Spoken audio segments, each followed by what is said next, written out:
America की भविष्यवक्ता Florence, उसने एक भविष्यवाणी की थी और उस भविष्यवाणी को सतगुरु रामपाल जी भगवान ने सन 2013 और 14 में काफी बार सतलोक आश्रम बरवाड़ा में अपने सत्संगों में सुनाया, दिखाया। पुण्यात्मा, उस भविष्यवाणी में से मात्र 1-1.5 मिनट का सत्संग जो अभी आप सुनने जा रहे हैं, वो सत्संग ये क्लियर कर देगा उन आत्माओं को जो होश में हैं, जो भक्ति करना चाहती हैं, जिनको इसी जन्म में मोक्ष की भूख है, जो सही और गलत का निर्णय करना चाहती हैं, जो अनजाने में नाम दीक्षा तो ले चुके हैं लेकिन उसके बाद सही और गलत की जानकारी लेने की उनके अंदर चाहत है। वो आत्माएं इस परमपिता परमेश्वर का वो 2 मिनट का सत्संग ध्यान से सुनिए, ध्यान से। पुण्यात्माओं, इन पे बिल्कुल भी ध्यान मत देना। ये जो कमेंट्स आ रहे हैं, ये कुत्ता भौंक रहा है, ये गुरुद्रोही है, हरामखोर है, इसका पिटने का दिन आ गया, इनको भूल जाओ। आप इनकी तरफ ध्यान मत दो। दास ने आपको पहले ही एग्जाम्पल दे दिया।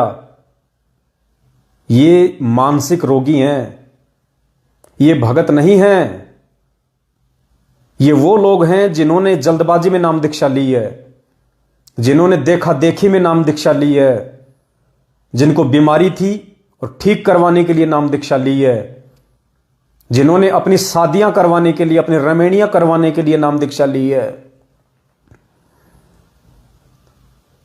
तो किसी ने अपनी गर्लफ्रेंड के दबाव में आके नाम दीक्षा ली है कि मैंने तो नाम ले रखा है, तू भी नाम ले, तभी मैं घर वालों से बात कर सकती हूं हमारी रमणी होगी कि नहीं होगी। ये उस कैटेगरी के भाई बहन है हमारे, ज्ञान जिनके आसपास भी नहीं है। ये वो लोग हैं, इन लोगों के सामने यदि मैं पवन दास आ जाऊं तो ये मेरे खोपड़ी के बाल उड़ा दें। ये वो लोग हैं, इनमें और कसाईयों में कोई अंतर नहीं है। ये केवल आदेशों के गुलाम हैं, ज्ञान के गुलाम नहीं हैं। इनकी बातों पे आप बिल्कुल भी ध्यान ना दें। परमात्मा ने कहा, कहते को कहीं जान दे, गुरु की सीख तू ले, साकट और सवान को, सवान कहते हैं कुत्ते को, साकट और कुत्ते को उल्टा जवाब ना दे। तो इन भाई बहनों की बातों से आप बिल्कुल भी आहत ना हो। ये हमारे भाई बहन हैं, लेकिन फिलहाल ये मेंटल हैं, ये मानसिक रोगी हैं। अभी ज्ञान की छींट भी नहीं है इनको, ये केवल देखा देखी में हैं। गांधारी की तरह आंखों पे काली पट्टी बांध के बैठे हैं। इनको कोई प्रत्युत्तर मत दो। आप इनको एक कमेंट्स का जवाब दोगे, ये आपको 4 जवाब देंगे उल्टे। तो हम यहां पे ना तो ये कमेंट्स बाजी करने के लिए लाइव आते हैं, ना इस तरह के लोगों की फालतू की बकवादों को देखने के लिए लाइव आते हैं। इनको सुनने दो। कोई अच्छी आत्मा होगी तो वो जाग जाएगी, विचार करेगी, वरना पुण्यात्माओं ये कलयुग है। और परमात्मा कहते हैं, खोकापुर में काग मिले दिन दोई रे, अरबों में कोई हंस हमारा होई रे। मालिक कहते हैं, ये संसार विघन की घाटी, कोई निकलेगा बिरला सूर। ये उन बिरलों में नहीं है, ये थोड़े बहुत दिनों के मेहमान हैं। जैसे ही किसी की रमणी हो गई, नई नवेली दुल्हन घर पे फ्री में आ गई, उसी दिन से इनका बीड़ी सिगरेट पीना शुरू। बस इनकी केवल इतनी ही है, इससे ज्यादा का रिश्ता नहीं है इनका गुरुदेव से। तो आप इनके तरफ ध्यान ना दें बिल्कुल भी। हमारा मकसद क्या है, हम लाइव क्यों आते हैं, हमारा एक एक सेकंड कीमती है, एक एक सेकंड।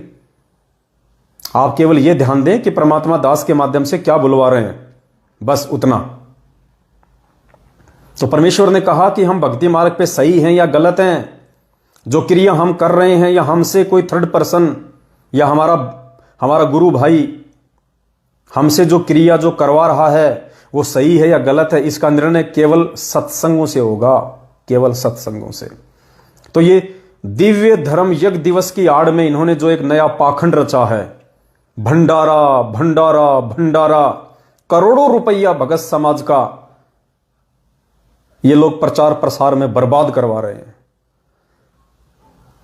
सिर्फ अपने धार्मिक धंधे के लिए। आज दास आपको बताएगा कि ऐसा क्यों किया जा रहा है। इनका मकसद कोई ज्ञान प्रचार नहीं है, इनका मकसद कोई दुनिया के आत्म कल्याण नहीं है, इनका मकसद है अपने धंधे को बचा के रखना, अपने धंधे को यथावत रखना। आज आपको यह क्लियर हो जाएगा पुण्यात्माओं, क्लियर। इसलिए दास लाइव आया है, वरना आज दास के पास में समय नहीं था। सुबह से लेकर शाम तक आज हम गाड़ी के चक्कर में ही थे, और शाम को अभी बस आए हैं, 2 घंटे पहले ही परमात्मा ने गाड़ी की जो है वो डिलीवरी दिलवाई है। तुरंत दास लाइव आ गया।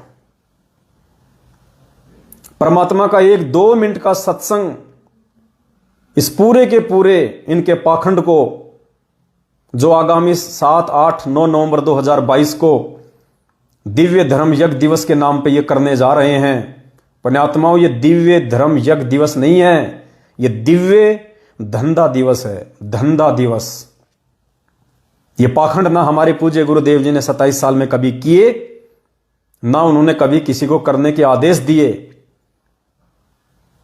27 साल हो गई संत रामपाल जी भगवान को सत्संग करते हुए, और 1 साल में तकरीबन 50 बार उन्होंने काशी वाली केशव बंजारी की लीला का अपने सत्संगों में जिक्र किया है। लेकिन 27 साल में एक बार भी उस परमात्मा ने यह नहीं कहा कि उस काशी वाले बंजारे की याद में हम 3 दिन का दिव्य धर्म यज्ञ दिवस करने जा रहे हैं। धर्मदास ने भी 3 दिन का धर्म भंडारा किया था, वो भी शुरू कर दो। तुम्हें तो संगत को लूटने से मतलब है, तुम्हें तो वो बहाने चाहिए कि किस बहाने से ये मूर्ख संगत का टोल अपनी जेब पैसों से भर भर के या अनाज की गाड़ियां भर भर के इन आश्रमों में ला ला के पटके। तो इन्होंने एक नया पाखंड शुरू कर दिया ये, और इस पाखंड के तहत ये लोग क्या कर रहे हैं पुण्यात्माओं? गुरुदेव का नाम बदनाम कर रहे हैं। कैसे? राजनेताओं के तलवे चाट चाट के, राजनेताओं के तलवे चाट चाट के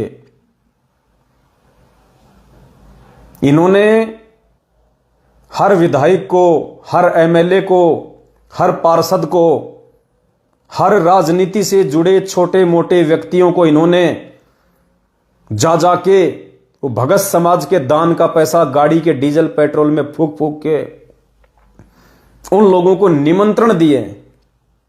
किनको? राजनेताओं को, मंत्रियों को, अधिकारियों को, अनुपदेशियों को। किस लिए? कि आप एक बार हमारे आश्रम में आओ। क्यों आओ? दास आगे बताएगा। इनकी मनसा क्या है, इनका स्वार्थ क्या है इन राजनेताओं को, जिनको गुरुदेव ने कभी अपने पैर के नाखून के भी नहीं लगने दिया। उन राजनेताओं को ये जा जा के हाथ जोड़ जोड़ के उनके पैर पड़ पड़ के, साहब हमारे गुरुजी का बहुत बड़ा भंडारा हो रहा है, साहब आप आएंगे तो साहब भंडारे की शोभा बढ़ेगी, साहब आप आइए, साहब वो विधायक भी आ रहे हैं, साहब वो एमएलए साहब भी आ रहे हैं, साहब आप आएंगे तो सर हमें बहुत अच्छा लगेगा सर, 4 चांद लग जाएंगे सर। इस प्रकार से जा जाके ये एक व्यक्ति को निमंत्रण देने के लिए 10-10 की फौज। पुण्यात्माओं, विचार करना आगे आप परमात्मा का सत्संग सुन के। ये सत्संग सुनिए आप परमात्मा का। और दास ने ये सबूत देने की आवश्यकता नहीं है, आप सब जानते हैं। सोशल मीडिया पे बहुत सारी पोस्टें, बहुत सारी फोटोएं डाली जा रही हैं, राजनेताओं के पास जा जाके, पार्षदों के पास जा जाके, सरपंचों के पास जा जाके, विधायकों के पास जा जाके, जो राजनीति में फैल हो चुके हैं उनके पास जा जाके, जो भूतपूर्व मंत्री थे उनके पास जा जाके, वर्तमान के मंत्रियों के पास जा जाके उनको निमंत्रण दे रहे हैं, साहब भंडारा हो रहा है, भंडारा आओ साहब आओ। अरे नालायको, सबसे पहली बात परमात्मा ने कहा कि ये जो भंडारा है वो 5वें यज्ञ में आता है, धर्म यज्ञ में। मूर्खों, ये धर्म यज्ञ उन राजनेताओं के क्या काम का जो अनुपदेशी हैं। अरे 5 यज्ञ परमात्मा ने अपने नाम उपदेशी भगत के लिए बताई है, जगत वालों के लिए नहीं बताई परमात्मा ने। उनको तो बुलाने का कोई मतलब ही नहीं निकलता। परमात्मा ने कहा कि एक भैंस या गाय वो है जो दूध देती है, और एक भैंस या गाय वो है जो दूध नहीं देती है। तो परमात्मा ने कहा कि अच्छी खुराक उस गाय या भैंस को दी जाती है जो दूध देती है। उस गाय या भैंस को नहीं खिलाया जाता अच्छा चारा जो दूध नहीं देती है। ये राजनेता तुम्हें क्या देंगे, ये अनुपदेशी तुम्हें क्या देंगे? लेकिन उन अनुपदेशियों के लिए भंडारा किया जा रहा है, ये भक्तों के लिए भंडारा नहीं किया जा रहा। ये भंडारा पुण्यात्माओं भक्तों के लिए नहीं है। ये भंडारा इन राजनेताओं को अपने आश्रमों में बुलाने के लिए है। एक सुनियोजित प्लानिंग के तहत। आगे बताएगा आपको दास इनकी प्लानिंग क्या है। अगर इनकी मनसा यही होती ये धर्म यज्ञ करने की, ये धर्म भंडारे करने की, तो 8 साल हो गई परमात्मा को जेल गए हुए। 2014 से आज 2022 तक हर जिले में, हर तहसील में, हर स्टेट में जो सत्संग होते हैं उनमें चाय और बिस्कुट नहीं देते ये। अरे भगत समाज का पैसा, और भगत समाज को बेचारे को केवल चाय और बिस्कुट, ढंग से उनको पेट भर भोजन भी नहीं दिया जाता। और ये अनुपदेशियों को, बिना दूध देने वाली भैंसों को ये लड्डू और जलेबी। पुण्यात्माओं इसी से निर्णय कर लो ये तुम्हारे हैं या ये किसी और के हैं। अरे अगर कोई तुम्हारा होता, तुम्हारा गुरु भाई होता वास्तव में, तो अपने भगत भाई बहनों को, अपने घर पे आए हुए को, सत्संग में आए हुए भाई बहनों को भूखा नहीं जाने दे सकता। परमात्मा कहते हैं जिस घर से कोई भगत भूखा चला जाता है उससे बड़ा महापाप नहीं है, उससे बड़ा महापाप नहीं है। क्या कह रहे हैं परमात्मा? ये भगत भाई हैं हमारे जो परमेश्वर की भक्ति कर रहे हैं, नाम उपदेशी हैं। इनको परमात्मा ने दूध देने वाली भैंस बताया, गाय बताया। मतलब ये अपना आत्म कल्याण करवा सकती हैं पांचों यज्ञ करके, धर्म भंडारों में शामिल होके। इनको तो तुम खाली चाय और बिस्कुट, और जो बाखड़ी भैंस है जो दूध का टपका नहीं दे सकती, उन राजनेताओं को, उन मंत्रियों को तुम लड्डू जलेबी के लिए आमंत्रित कर रहे हो। पुण्यात्माओं इसी को कहते हैं काल प्रेरणा। सुनिए मालिक ने क्या वचन दिया हमारे को। और एक तो दूध वाली गाय ने ये बिनौले खवावे, और एक बिना दूध वाली ने खवावे, तो अंडरस्टूड है उससे क्या लाभ होगा, क्या हानि होगी। कोई ना खवावे बिना दूध वाली ने बिनौले। तो ये जो भगत है ये तो दूध वाली भैंस गाय समझ लो, और बिना भगत है वो वैसे। लेकिन खाना द्वार पे आपके कोई आ जा, रोटी अवश्य खिलावे, प्रार्थना 100 बार करे, भोजन पाओ।